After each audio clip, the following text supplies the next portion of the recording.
안녕하세요. 하루연입니다. 오늘 시황 브리핑 바로 시작해 보도록 하겠습니다. 뉴욕 증권 거래소 개장을 알리는 벨을 울린 건 도널드 트럼프 당선인이었습니다. 그는 주식을 더 사야 할까요? 라는 질문에 나는 시장이 하락하는 상황에 부닥치고 싶지 않다라는 조심스러운 태도를 보였습니다. 우리는 과거에 본 적 없는 수준의 미국 경제를 달성할 것이다. 모두가 미국으로 투자하고 있다라고 말하며 엄청난 세금 인센티브를 제공할 것이라며 감세 공약을 거듭 확인시켜 주었습니다. 또한 암호화폐에 대해서도 언급했는데요. 우리는 암호화폐와 AI 분야에서 엄청난 일을 해낼 것이다. 이를 위해서 많은 전력도 필요하다라고 말했습니다.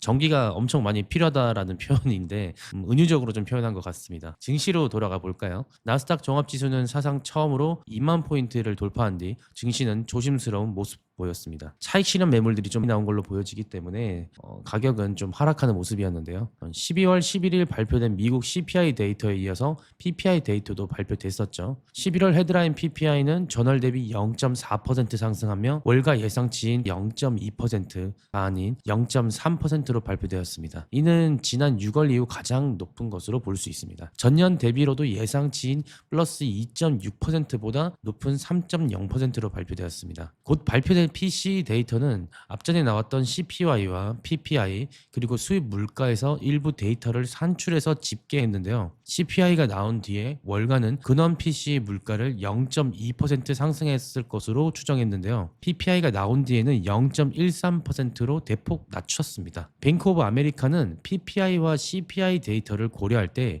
11월 근원 PC는 0.12%에서 0.16% 상승했을 것으로 보여진다라고 말했어요. 페드에게 환영할 만한 소식으로 보여질 거라고 말하는 거죠. PPY와 함께 주간 신규 실업급여 청구 건수도 나왔는데요. 12월 7일 끝난 일주일간의 신청 건수는 24만 2천 건으로 직전보다 17,000건 증가한 것으로 나왔습니다. 이는 10월 초 이후 가장 많은 것인데요. 또한 2주 이상 실업급여를 신청하는 지속 청구 건수도 직전보다 15,000건 증가한 188만 6천 건에 달했습니다. 다시 노동시장이 흔들린 것인지 우려가 되는 모습이고요. 이러한 우려를 달래는 목소리는 지난주 청구 건수가 급증했지만 이는 추수감사절 땡스기빙이었죠. 추수감사절 및 계절성에 따른 것일 수도 있다라는 이야기가 보여지기도 합니다. 이렇게 경제 데이터들이 나오는 가운데 미국 10년물 채권 금리는 4.34%로 상승하는 모습을 볼 수 있었습니다. 일각에서는 경기 침체 확률이 사라졌음에도 불구하고 경제 전망의 불확실성은 증가했다라며 경제 정책 세부 사항이 명확하지 않기 때문이야라고 얘기를 했죠. 현재 글로벌 기준 금리를 살펴보면 캐나다 은행이 0.5% 금리를 인하했어요. 스위스 은행도 0.5% 금리 인하를 진행했어요. 유럽 중앙은행도 0.25% 금리 인하를 해서 3%까지 기준금리를 낮췄습니다. 유럽 중앙은행의 라가르드 총재는 50bp 인하를 검토하는 논의가 일부 있었어 라면 추가 금리 인하를 강력하게 시사했습니다. 그는 ECB들은 중립금리 기준을 1.75에서 2.5% 사이로 보고 있다라고 말을 덧붙였습니다. 이 모습을 본 ING는 ECB는 금리 중립 수준을 낮추려 하고 있으며 내년 여름까지 1.75%까지 내릴 거라고 전망했어요. 최근에 중국도 통화 정책을 신중해서 적당히 완화적으로 전환하겠다라고 밝힌 상황에서 우리가 좀 중요하게 봐야 되는 엔캐리 트레이드가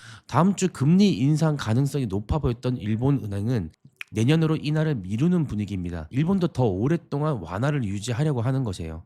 로이터는 일본 은행은 해외 위험 등을 조사하는데 더 많은 시간이 필요함에 따라 다음 주 금리를 유지하는 쪽으로 기울이고 있다. 그런 결정은 1월이나 3월쯤 돼야지 인상 가능성이 생길 수 있다라고 이렇게 얘기를 했어요. 세계적으로 완화가 가속화되고 있어서 유동성이 굉장히 풍부해지고 있는 상황입니다. 페드가 집계한 3분기 미국 가계 순 자산은 168조 8천억 달러에 달합니다. 부동산 가치는 2천억 달러 소폭 감소했지만 주식 보유 가치는 3조 8천억 달러로 늘어났어요. 예금과 머니마켓 펀드 MMF에 들어있는 돈들이 18조 9천억 달러로 나타납니다. 소비와 주식을 매수할 수 있는 여력이 굉장히 풍부한 유동성이 아주 넘쳐나는 상황인 거죠. 지속적으로 높은 밸류에이션에 대해서 제가 계속 말씀을 드리는데 가파르게 상승한 가격은 차익 실현하려는 눈치 게임으로 적용할 수 있다라는 거예요. 2024년 동안 달려온 큰 상승은 25년도 1월에 세금을 피하기 위한 포트폴리오 구성을 짤 수도 있다라는 거죠. 12월에 팔지 않고 1월에 판다는 거죠. 그러면 세금을 좀 다르게 좀 계산이 되니까. 월가에서도 내년 1월 20일 트럼프 취임 이후 관세 등 정책이 구체화하면서 시장이 흔들려서 조정을 받을 수 있다라고도 얘기를 했어요. 1월 트럼프 취임 전까지 랠리가 이어질 가능성도 보여진다라고 덧붙였고요. 상심할 필요는 없습니다. 1월에 조정이 있든 없든 내년은 전반적으로 강한 상승 랠리가 또 이어나갈 거예요. S&P 500 목표치를 7,000포인트 이상까지 제시하는 곳들이 너무 많으니까요. 제가 우려할 부분이 있다면 12월 달에 연말 랠리가 달성하는 조건은 12월 19일 금리 결정 이후 제롬 파월의 이런저런 얘기들과 내년의 전망을 같이 봐주면서 우리는 확인할 수 있습니다. 지금 상승 랠리가 지금이 마지막 높이일 수도 있다는 거죠.